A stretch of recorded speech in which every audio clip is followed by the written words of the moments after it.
یا رسول اللہ یا حبیب اللہ یا رسول اللہ یا رسول اللہ یا حبیب اللہ۔ مومن کے دشمن قرآن نے جن کا اشارہ کیا، انبیاء کو تعلیم دی، آدم کو پیدا کیا اور حضرت آدم کو وہ ضروری علم اور آگہی اور معرفت عطا کر دیا اور یہ فرما دیا آدم یہ تعلیم آپ کے لیے، آپ کی نسل کے لیے، آپ کے ابناء کے لیے ضروری ہے۔ اگر یہ تعلیم نہ پائی زمین پر رہنے کے قابل نہیں ہو۔ اسی تعلیم کا ایک بڑا حصہ آدم کو خداوند تبارک و تعالیٰ نے آدمیت کے دشمن کی بھی آگہی عطا کی اور یہ فرمایا کہ اے آدم یہ شیطان تیرا دشمن ہے، یہ تیری عزت کا دشمن ہے، تیرے مقام کا دشمن ہے، تیری خلافت کا دشمن ہے، تیری اولاد اور تیری ذریت کا دشمن ہے۔ یہ آپ نے سنا ہوا ہے قرآن مجید میں واقعہ حضرت خلقت حضرت آدم کہ خداوند نے آدم کو خلق کر کے پھر ایک جنت میں کچھ دنوں کے لیے رکھا، آدم اور زوجہ آدم کو اور ساتھ ہی شیطان کو بھی اس جنت میں ٹھہرایا اور انہیں یہ کہا کہ آپ اس جنت میں رہو، یہاں اللہ کی نعمتوں سے استفادہ کرو، لیکن یہ بھی فرما دیا کہ شیطان سے ہوشیار رہنا، یہ تمہارا دشمن ہے، عدو مبین ہے، تمہارا کھلا ہوا دشمن ہے۔ چونکہ آدم کو یہ معرفت دینا بہت ضروری تھی۔ اگر انسان دوست کو پہچان لے یہ بھی آدھی معرفت ہے انسان کے لیے، اپنے ولی کو پہچان لے یہ آدھی معرفت ہے انسان کے لیے۔ آدم نے خدا پہچان لیا، خدا کی پہچان کے بعد آدم مقام خلافت پہ فائز ہوئے اور اتنی عظمت آدم کو مل گئی کہ فرشتوں نے سجدہ کر دیا آدم کو۔ فرشتہ تسلیم ہو جاتا ہے اگر انسان کو اپنے ولی کی معرفت ہو جائے۔ اولیاء کی معرفت آدھی معرفت ہے، اس کے بعد ایک اور معرفت ہے جس کے بعد انسان اس قابل ہوتا ہے کہ زمین کے اوپر کامیاب زندگی بسر کر سکے، آسودہ زندگی بسر کر سکے، اور وہ معرفت دشمن کی معرفت ہے، عدو کی معرفت ہے۔ دشمن کی معرفت وہ معرفت ہے جس سے ولایت کی معرفت تکمیل ہو جاتی ہے۔ جس قوم کو اپنا ولی بھی معلوم ہو اور اپنا عدو بھی معلوم ہو اس قوم کو کوئی بھی شکست نہیں دے سکتا۔ جسے پتا ہو ہمارا ولی کون ہے اور جسے یہ بھی معلوم ہو ہمارا دشمن کون ہے، چونکہ جب بھی دشمن کی طرف سے اس کو خطرہ درپیش ہوتا ہے وہ ولی کے ہاں پناہ لے لیتا ہے، اور جب بھی ولی دیکھتا ہے کہ دشمن اس کے لیے دشمنی سوچ رہا ہے، دشمنی کے حربے استعمال کر رہا ہے، دشمن اس انسان کو نقصان پہنچانا چاہتا ہے، ولی اسے دشمن کی دشمنی سے آگاہ کر دیتا ہے۔ لہٰذا ولایت اور دشمن کی طرف توجہ یہ وہ معرفتیں ہیں جو خداوند تبارک و تعالیٰ نے آدم کو خلقت کے بعد عطا کی ہیں، اور یہی باعث بنا جنت کے اندر تجربہ کروایا گیا، اس باغ کے اندر آدم کو تجربہ کروایا گیا۔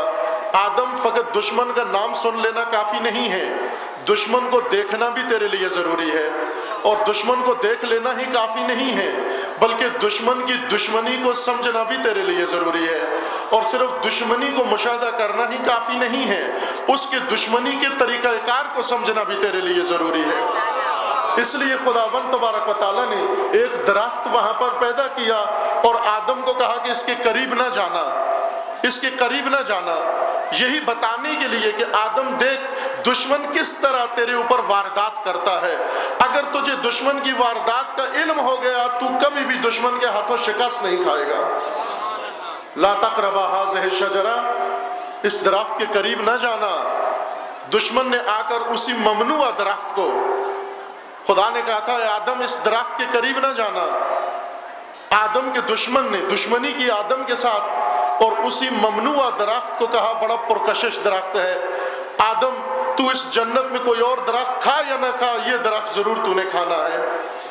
ورغلا دیا، ہماری جد کو ورغلا دیا، ابو البشر کو ورغلا دیا۔ قرآن نے فرمایا فَأَزَلَّهُمُ الشَّيْطَانُ، شیطان نے ان کو بہکا دیا، شیطان نے انہیں وسوسہ کر دیا اور وہ ممنوع شجرہ ان سے کھلوا لیا اور ان سے تناول کروا لیا اور اس کے بعد آدم کو مشکلوں میں ڈال دیا۔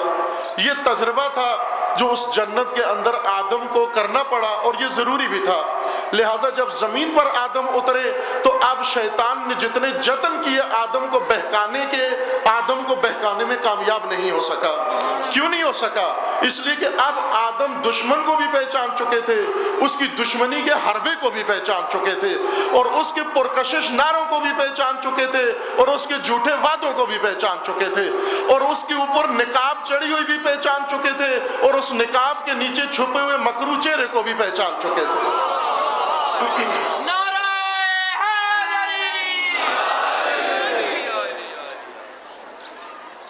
دشمن بنی آدم بھی، وہ بھی آدم کی شرافت، بنی آدم کا شرف اور بنی آدم کی عزت نہیں دیکھ سکتا۔ اس نے قسم کھائی ہے کہ میں بنی آدم کو، خصوصاً جو پیروان انبیاء و پیروان ائمہ اور پیرو دین خدا ہیں، ان کی عزت اس شیطان کو اور دشمن کو ایک آنکھ نہیں باتی۔ عزیزان گرامی، انسان کے دشمن بہت زیادہ ہیں۔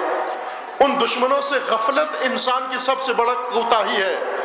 دشمن سے غفلت کر دینا انسان کا سب سے بڑا قصور ہے۔ وہ قوم جو اپنے دشمن سے غافل ہو جائے، یہ ایسے ہی ہے، وہ قوم کی طرح ہے کہ جسے خطرے سر پر منڈلا رہے ہوں، جس کی موت و حیات کی کشمکش جاری ہو، جس کے لیے عرصہ حیات تنگ کر دیا جائے، اور وہ چپ ساتھ کے بیٹھی رہے کہ ممکن ہے اس دشمن کے دل میں رحم آ جائے۔ دشمن خدا نے جب بنایا انسان کا تو انسانیت کا رحم اس کے دل سے اٹھا لیا ہے، دشمن کو بے رحم بنا دیا ہے، اور دوسری طرف سے انسان کو، مسلمان کو، پیرو انبیاء کو، پیرو کتب آسمانی کو یہ بصیرت عطا کر دی ہے کہ تیرا دشمن بنایا ہے، تجھے جہاں پر اپنے ولی کی معرفت چاہیے، تجھے اپنی دشمن کی شناخت بھی چاہیے۔ اگر تو دشمن سے غافل ہو گیا، دشمن تجھے نابود کر دے گا، خصوصاً وہ دشمن جو عزت و شرف و کرامت کا دشمن ہو۔ بعض انسان کی صحت کے دشمن ہیں، جو ملاوٹ کی چیزیں بیچتے ہیں، یہ انسان کی صحت کے دشمن ہیں۔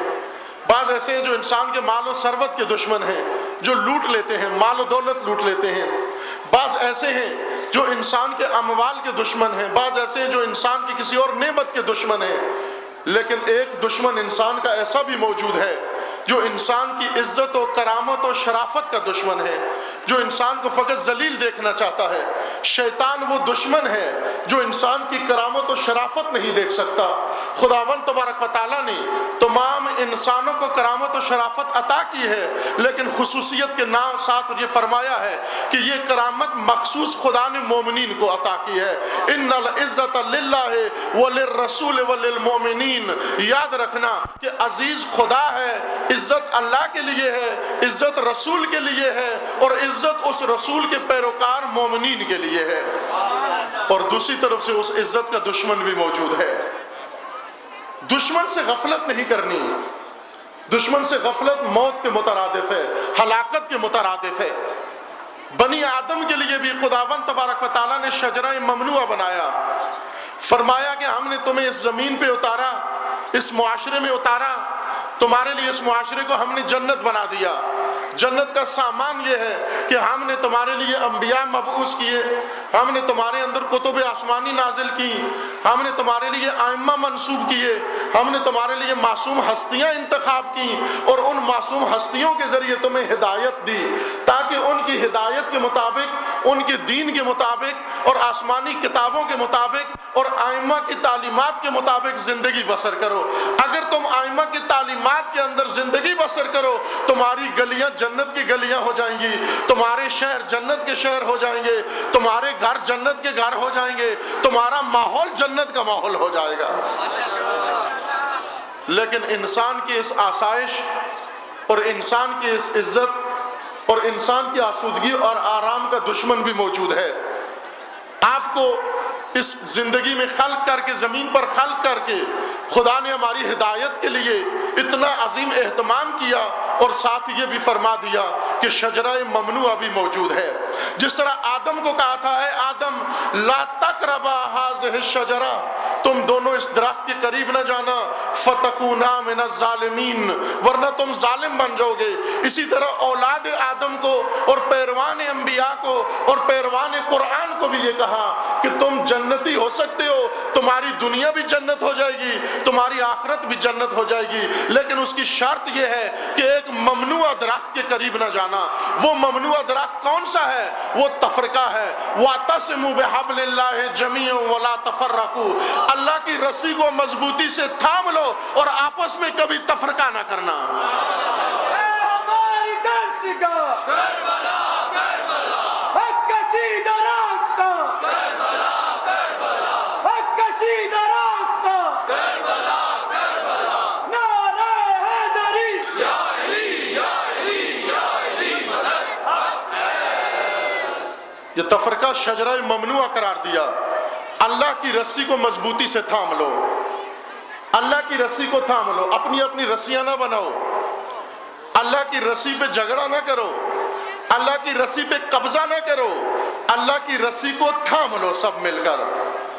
اگر الگ الگ مل بیٹھ کے تھام لیا، ایک اپنے گھر میں بیٹھ کے اللہ کی رسی پکڑ لے، ایک اپنے گھر میں بیٹھ کر اللہ کی رسی پکڑ لے، دوسرا اپنے محلے میں بیٹھ کر اللہ کی رسی پکڑ لے، ایک اپنی مسجد میں بیٹھ کر پکڑ لے، ایک اپنے جلسے جلوس میں پکڑ لے، تو خدا نے فرمایا نا، میری رسی ایک رسی ہے اور تم سب مل کر ایک ہاتھ بنا کر، ید واحدہ بن کر، جماعت واحدہ بن کر، امت واحدہ بن کر میری رسی کو تھام لو۔ اگر چاہتے ہو میں تمہیں نجات دوں، اور ساتھ ہی فرما دیا وَلَا تَفَرَّقُوا، اس شجرہ ممنوعہ کے قریب نہ جانا۔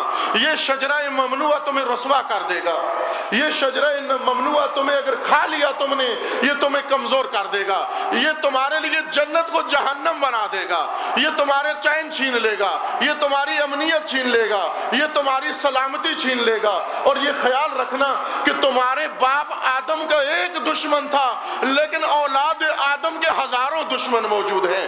وہ ایک شیطان، وہ ایک جنی شیطان تھا، لیکن اولاد آدم کے لیے انسانی شیطان بھی موجود ہیں، سیاسی شیطان بھی موجود ہیں، مذہبی شیطان بھی موجود ہیں، اندرونی شیطان بھی موجود ہیں، بیرونی شیطان بھی موجود ہیں۔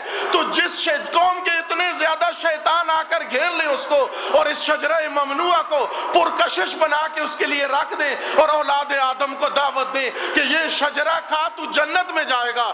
آج پاکستان کے اندر شیطانوں نے یہ ان کے ذہنوں میں ڈال دیا کہ تم جنت میں جا سکتے ہو، صرف ایک طریقہ ہے جنت جانے کا۔ کون سا طریقہ ہے؟ وہ طریقہ یہ ہے کہ جب تم زمین کے اوپر پاکستان کے اندر رہنے والے پاکیزہ ترین انسان کو قتل کرو، نمازی ترین انسان کو قتل کرو، ایک عزادار کو جب قتل کرو تم جنت میں چلے جاؤ گے۔ یہ جنت فقط شیطان ہی دعوت دے سکتا ہے۔ رحمان کی جنت میں کون جائے گا؟ رحمان کی جنت میں وہ نہیں جا سکتا جو حتیٰ مومن کی توہین بھی کرے۔